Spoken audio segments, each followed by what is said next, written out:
چلا انسان کی پریشانی کو انسان سن کر بیزار ہو جاتا ہے۔ اے میرے کریم تیری عظمتوں پر قربان ہوں کہ اگر کوئی پریشان تیری بارگاہ کے اندر گڑ گڑاتا ہے، اپنی پریشانی کا شکوہ کرتا ہے، اپنی مصیبتوں کا تذکرہ کرتا ہے، تو برملا اسے امید دلا کر یہ فرماتا میرے پیارے آقا صلی اللہ تعالی علیہ وسلم کے پیارے دیوانوں، دنیا میں جب ہم آج دیکھتے ہیں تو ہر کوئی شکوہ کرتے نظر آتا ہے۔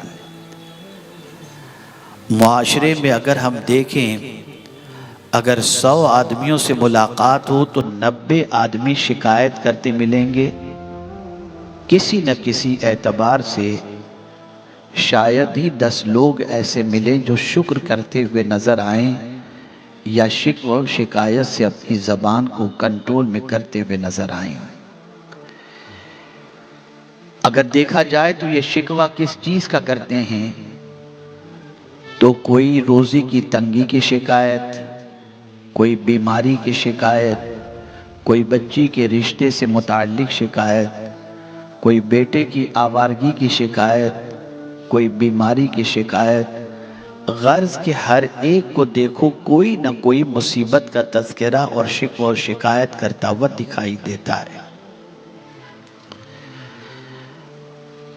میرے پیارے آقا صلی اللہ تعالی علیہ وسلم کے پیارے دیوانوں، لیکن ہم شکوہ کس سے کرتے ہیں؟ انسان سے۔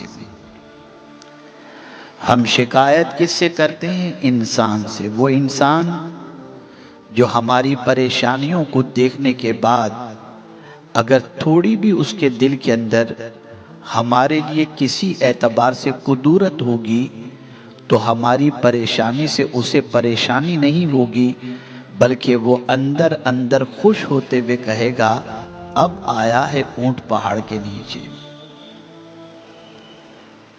میرے پیارے آقا صلی اللہ علیہ وسلم کے پیارے دیوانوں، ہم سب کی شکایت اپنے ذاتی معاملات سے متعلق اور دنیا سے متعلق ہوتے ہیں۔ آج میں آپ کے سامنے پیغمبر رحمت صلی اللہ علیہ وسلم کے شکوے کا تذکرہ کروں گا۔ وہ رسول اعظم صلی اللہ علیہ وسلم جو اللہ کے ایسے حبیب ہیں کہ کہیں کچھ بھی نہیں، صرف چہرہ آسمان کی طرف اٹھا لیں تو مولا ان کے لیے قبلے کو بدل دیتا ہے۔ وہ رسول رحمت صلی اللہ علیہ وسلم جو مانگیں کچھ بھی نہیں، پھر بھی مولا فرماتا ہے وَلَسَوْفَ يُعْطِيكَ رَبُّكَ فَتَرْضَىٰ۔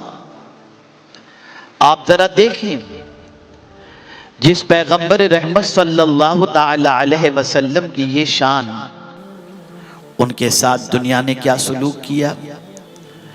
مکے کی سرزمین پر دعوت توحید جب پیش کی تو راہوں میں کانٹے بچھائے گئے، لفظوں کے تیر چلائے گئے۔ شعیب ابی طالب کے اندر 3 سال تک رسول اعظم صلی اللہ علیہ وسلم کا سوشل بائیکاٹ کیا گیا، بیٹوں کے وصال پر تانے دیے گئے، بچیوں کو طلاق دی گئی، اور نہ جانے کس کس طریقے سے میرے آقا صلی اللہ علیہ وسلم کو مکہ مکرمہ میں اذیتوں سے دوچار کیا گیا۔ طائف کے بازار کے اندر جب رسول رحمت صلی اللہ علیہ وسلم پہنچتے ہیں تو وہاں بھی بہت ستایا گیا، اس حد تک گنڈے پیچھے لگے کہ پتھروں سے رسول اعظم صلی اللہ علیہ وسلم کے پائے مبارک کو زخمی کیا، اور آقا کریم صلی اللہ علیہ وسلم کی نعلین شریف خون سے تر ہو گئی۔ لیکن جب میں احادیث کے ذخیرے کو علماء سے پوچھ کر میں عرض کرتا ہوں کہ اس میں کہیں مجھے شکوہ رسول نظر آئے تو بتا دو کہ رسول اعظم صلی اللہ علیہ وسلم نے پتھروں کی تکلیف کو برداشت کر کے اللہ سے شکوہ کیا ہو، اے اللہ یہ مجھے ستا رہے ہیں۔ راہوں میں جب سرکار صلی اللہ علیہ وسلم کے کانٹے بچھائے گئے تو پیغمبر رحمت صلی اللہ علیہ وسلم نے اللہ کی بارگاہ میں یہ کہا ہو مولا میرے سامنے یہ کیا کر رہے ہیں؟ طائف کے بازاروں میں جب ستایا گیا اور پتھروں کی بارشیں ہوئی تو سرکار نے وہاں کہا ہو مولا مجھے تو نے رسول بنا کر کے بھیجا اور میرے ساتھ ہی کیا سلوک ہو رہا ہے؟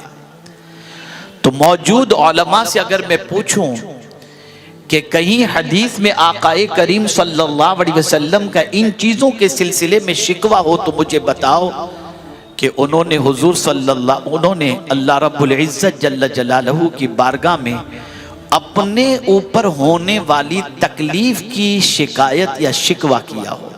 کہیں نہیں ملتا۔ بچوں کا وصال ہو رہا ہے، کوئی شکوہ نہیں۔ تانے دیے جا رہے ہیں، کوئی شکوہ نہیں۔ بچیوں کو طلاق دی جا رہی ہے، کوئی شکوہ نہیں۔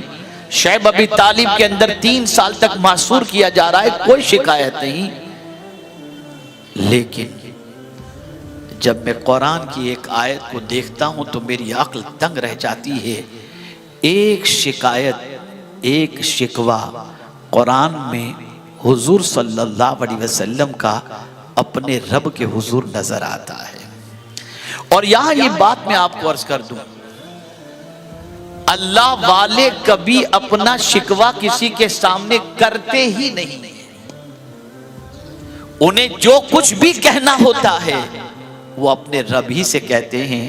قرآن گواہ ہے، حضرت یعقوب علیہ السلام نے بھی جب اللہ سے کچھ کہنا ہوا اپنے بیٹے کے حوالے سے، اپنے غم کے حوالے سے، تو قرآن کہتا ہے قال انما اشکو بثی وحزنی الی اللہ۔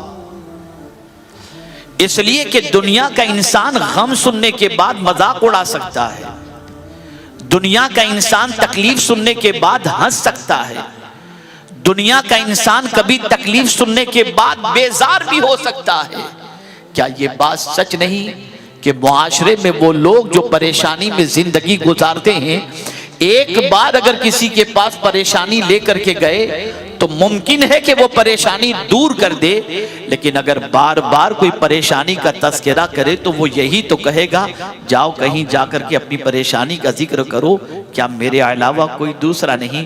پتہ چلا انسان کی پریشانی کو انسان سن کر بیزار ہو جاتا ہے۔ اے میرے کریم تیری عظمتوں پر قربان، کہ اگر کوئی پریشان تیری بارگاہ کے اندر گڑ گڑاتا ہے، اپنی پریشانی کا شکوہ کرتا ہے، اپنی مصیبتوں کا تذکرہ کرتا ہے، تو برملا اسے امید دلا کر یہ فرماتا ہے امن یجیب المضطر اذا دعا ویکشف السوء، کون ہے جو بے قرار کی فریاد سنتا ہے اور تکلیفوں کو دور کرتا ہے؟